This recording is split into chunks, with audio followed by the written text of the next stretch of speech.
अंकिता आणि विनय एकाच कॉलेजमध्ये शिकले. दोघांच्या एका कॉमन फ्रेंडने त्यांना भेटायला लावलं होतं. सगळा ग्रुप एकत्र हिंडताना खात पिऊन जायचा. पण अंकिता आणि विनयची जवळीक वाढू लागली. ते पाहताच ते एकमेकांच्या प्रेमात पडले. आता दोघेही एकांतात वेळ घालवू लागले. हॉलमध्ये हिंडणे, एकत्र सिनेमा पाहणे, एकत्र अभ्यास करणे हे सगळे एकत्र करायचे. कॉलेज काही वेळात संपले आणि त्यांची भेटही कमी झाली. एकदा अंकिता आणि विनय दोघेही समुद्राच्या किनाऱ्यावर बसले होते.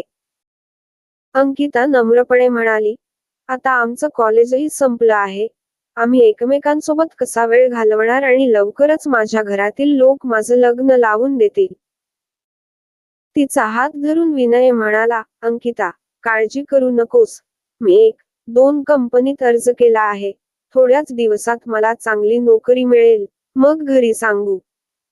2 आठवड्यांनी विनयला एका चांगल्या कंपनीत नोकरी लागली. जसे त्याने ठरवले होते. त्यांनी स्वतःच्या घरी सांगितले. विनयच्या आईने होकार दिला पण वडील राजी नव्हते. आणि इथे अंकिताच्या कुटुंबियांनी स्पष्टपणे नकार दिला होता. दोघांना खूप काळजी वाटू लागली की आता काय होणार. तो त्याच्या घरच्यांना कसा पटवणार.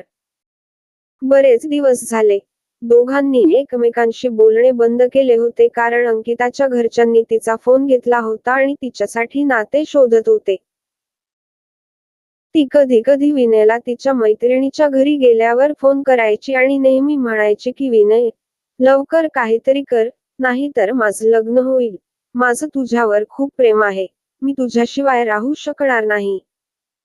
विनयही त्याला नेहमी आश्वासन द्यायचा.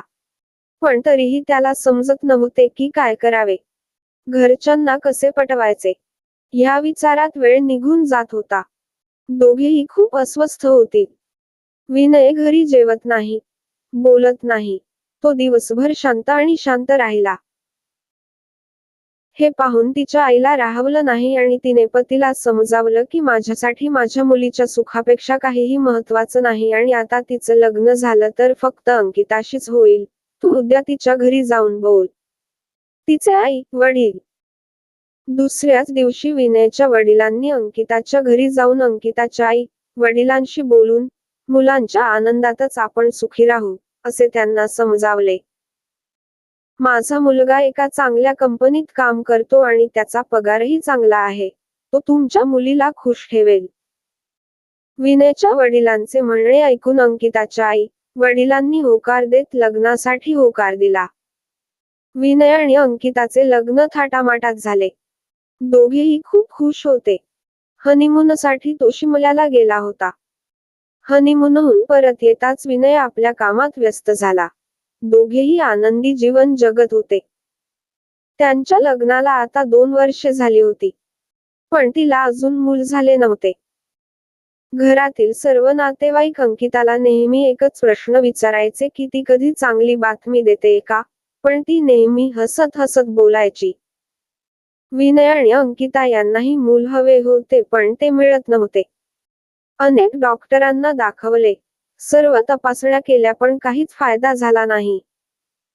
अंकिताच्या सासूबाई तिला बाबांकडेही घेऊन गेल्या, पण तिथेही तिची निराशा झाली. अंकिता खूप अस्वस्थ होती. आपण कधीच आई होऊ शकणार नाही याची तिला काळजी वाटत होती. 4 वर्ष उलटून गेली पण त्यांना अजून मूल झाले नाही. एके दिवशी विनय ऑफिसवरून परतला तेव्हा त्याची आई त्याला ओरडायला लागली की तू स्वतःच्या इच्छेने लग्न केलेस. आता ती मुलबाळ होण्याची वाट पाहत आहे. आता आमचा गृहिणी कोण पुढे करणार. लोकांचे टोमणे ऐकून माझे कान पाजले. शेवटी आम्हालाही आमच्या नातवंडांना पाहण्याची इच्छा आहे. अंकिता हे सर्व ऐकत होती. विनयने त्याच्या आईला समजावले की तुझ्या हातामध्ये काहीतरी कमी आहे हे काही आवश्यक नाही. कदाचित माझ्यातही आहे. तू शांत हो. कसा तरी तो आईला गप्प करून त्याच्या खोलीत गेला. तिथे अंकिता खूप रडत होती. विनय तिच्या जवळ गेला आणि तिला जेल लावून म्हणू लागला, काळजी करू नकोस, सर्व काही ठीक होईल. मी तुझ्या पाठीशी आहे. मी तुझी साथ कधीच सोडणार नाही. आणि आईच्या बोलण्याचं वाईट वाटू नकोस. ती असं म्हणते, रागाने जाऊ दे, जेवण ठेव, आपण एकत्र जेवू. अंकिता थोडी शांत झाली आणि जेवण घेऊन आली. दोघांनी मिळून जेवलं आणि रात्रभर झोपायला लागली. अंकिता विचार करत राहिली की मी कोणती स्त्री आहे, जी नवऱ्याला मूल सुद्धा देत नाही, पण घरच्यांना घेत नाही. पुढे, मी किती दुर्दैवी आहे.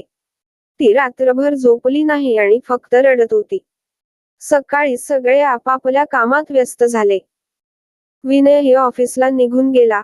अंकिताही तिची कामं करू लागली, पण काल रात्रीची तीच गोष्ट तिच्या मनात चालू होती.